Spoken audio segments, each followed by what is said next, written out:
Dear viewers, শতভিসা education YouTube চ্যানেলে তোমাদের প্রত্যেককে স্বাগত। বহু পূর্বে পঞ্চায়েত রিক্রুটমেন্টের জন্য যে 6500 মতো সিট আপডেট হয়েছিল এবং তারপরে রেজিস্ট্রেশন করতে হয়েছিল, তারপরে কিন্তু দীর্ঘদিন রিক্রুটমেন্ট আসেনি।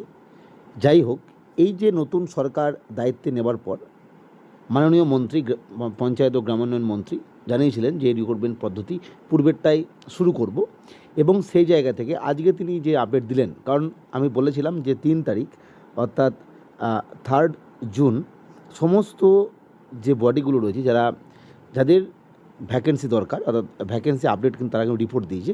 সেই জায়গায় দেখা যাচ্ছে এই ভ্যাকেন্সি কিন্তু বেড়ে গেছে। বর্তমানে ভ্যাকেন্সি হয়ে গেছে 11,164 জন।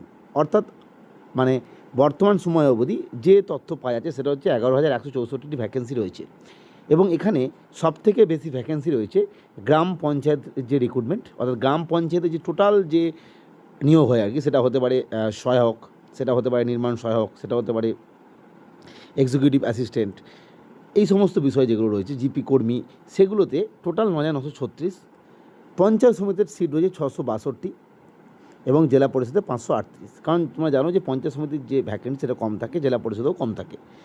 মূলত এটার জন্য ভ্যাকেন্সি এই মুহূর্তে 11,164, এবং খুশির খবর এটা, ভ্যাকেন্সি কিন্তু আরও বাড়বে। কারণ মাননীয় মন্ত্রী জানিয়েছেন যে পঞ্চায়েতগুলোকে নতুন করে যে বিভাজন এবং সংযুক্তিকরণ করানো হবে, অর্থাৎ